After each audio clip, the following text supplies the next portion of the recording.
Saludos. Estamos siguiendo las notas que tienen que ver con el asesinato de Pancho Villa en 1923, el 20 de julio de 1923, y le hemos dado seguimiento a el punto que tiene que ver con la participación de masones en el crimen. El tema ha sido tocado por algunos historiadores de manera muy tangencial, de manera complementaria. Han dejado este punto, el de que masones asesinaron a Pancho Villa, en algún pie de página o en algún parrafito perdido ahí en sus libros, algunos voluminosos como el de Paco Taibo. Hay un parrafito muy pequeño hacia la página 700 y tantos, 800 y tantos según la edición. Friedrich Katz, especialista en Pancho Villa también, una obra en 2 tomos. Tengo la versión electrónica y la versión en papel. También dejan par de pie de páginas este asunto de la muerte de Pancho Villa, ejecutada por masones como exigencia de los tratados de Bucareli. Personajes que se han ocupado del crimen de manera central, como Víctor Ceja Reyes, también han dejado el punto de la intervención de masones en algunos 3, 4 renglones, en 4 o 5 distintas páginas de sus libros, y obras más recientes como El atentado, que se publicó recientemente en el norte, en Chihuahua, a propósito del centenario del crimen, pues tampoco toma el tema de manera central. Y lo que voy a comentar ahora es cómo este asunto ha estado permanentemente entre los investigadores, pero nadie, ningún investigador mexicano, ningún historiador mexicano, ningún periodista mexicano ha tocado esto de manera central, a pesar de que está tan palpablemente a la vista la participación de masones en el crimen. Lo que tengo aquí en mis manos es el libro La verdadera Revolución Mexicana, uno de 11 tomos, 11 tomos, y este es el tomo de 1922 a 1924.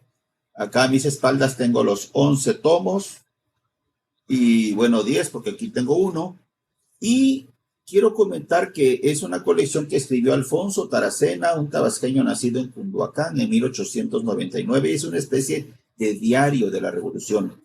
Y en la entrada del 20 de julio de 1923, en esta entrada, aquí está hasta abajo, la entrada del 20 de julio de 1923, he marcado aquí de manera discreta con rayitas azules la participación de la masonería en el crimen. Dice la entrada que escribió Taracena en este diario de la Revolución Mexicana, para que veamos de que tanto tiempo atrás está consignada la participación de masones en la muerte de Pancho Villa. Dice: julio 20, matan a Francisco Villa en una celada con la que culminó la publicación por el periodista Regino Hernández Yergo de las confidencias que le hizo en Canutillo. Regino Hernández Yergo lo había entrevistado en el año 22, el año previo, y no puede llamar Taracena confidencias cosas que le dice a un periodista. Si se le dice a un periodista, pues son declaraciones públicas, no confidencias. La confidencia es confidencial, y nada de lo que se platicó ahí fue confidencial. Y luego sigue diciendo el libro, este libro, La verdadera Revolución Mexicana, dice que Calles se inquietó con la entrevista, y luego Jesús Herrera, hermano de los generales Maclovio y Luis, deseoso de vengar la muerte de este último, de Luis Herrera, a manos de Villa, había proyectado una emboscada cerca del puente de Guanajuato de Parral, justo a la vuelta del lugar del crimen. Ahí estaba, sigue estando el puente de Guanajuato en Parral. Y se puso en comunicación, aquí está el renglón perdido, se puso en comunicación Jesús Herrera con Gabriel Chávez, masón grado 33. Aquí lo dice el libro, masón grado 33. Con él se puso en contacto Jesús Herrera, quien pensó en utilizar a Melitón Lozoya. Villa había reclamado a este y tenido un disgusto por haber sacado los muebles y enseres de Canutillo, propiedad de cierta familia Juárez, ex dueños de la hacienda. Lozoya aceptó el encargo de Chávez y se dedicó a reclutar parientes y amigos que lo acompañaran en la aventura. En un viaje que Lozoya hizo a la Ciudad de México, tuvo ocasión de hablar con el presidente Obregón, quien ignoraba los preparativos del asesinato del Centauro del Norte, y abriendo desmesuradamente los ojos, se levantó de la silla donde estaba sentado, llamó al coronel Félix Lara, jefe de la guarnición de Hidalgo, de Parral, y le habló de la conveniencia por la paz que se eliminara al bandolero divino. Esto de bandolero divino era un nombre, un mote que le puso Santos Chocano, el poeta sudamericano. Le dedicó un poema a Pancho Villa y en algún renglón del poema le llama bandolero divino, por eso aquí lo recupera Alfonso Taracena. Entonces estamos viendo cómo hay masones, lo consigna desde el primer momento Alfonso Taracena en su obra, y participa Obregón, que dice sí y da luz verde. ¿Por qué? Porque estamos en julio y apenas han transcurrido 2 meses, mayo, junio, julio, en que están transcurriendo las negociaciones de los tratados de Bucareli, que se cerraron en agosto. El crimen quedó en medio de mayo y agosto, fechas en que se desarrollaron los tratados. Por eso es que es verosímil esta versión de que la muerte de Pancho Villa fue una exigencia del tratado. Tanto es así que las fechas coinciden perfectamente. Y Taracena, en este tomo de sus 11 tomos de la verdadera Revolución Mexicana, consigna que se buscaron a masones para ejecutar el crimen.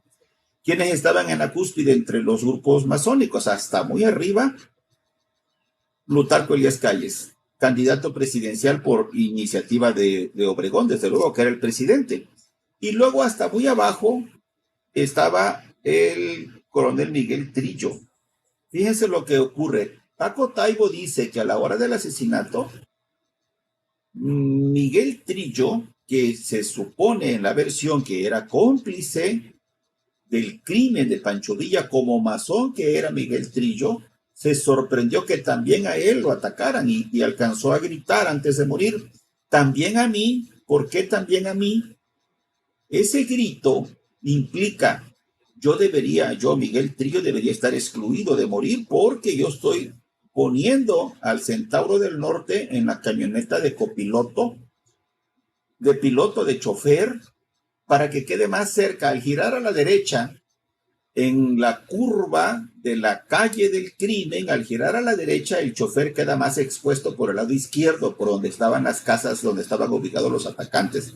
Entonces, desde esta versión, Miguel Trillo es cómplice y lo dice de manera explícita Taracena aquí. Dice, es bíblico aquello de que quien a hierro mata, a hierro muere, pero en la tragedia tiene asimismo su culpa el secretario Miguel Trillo, que por economía y rapidez se opuso a que Villa en esta ocasión lo acompañara a su escolta montada y fueran en el automóvil Dodge del general.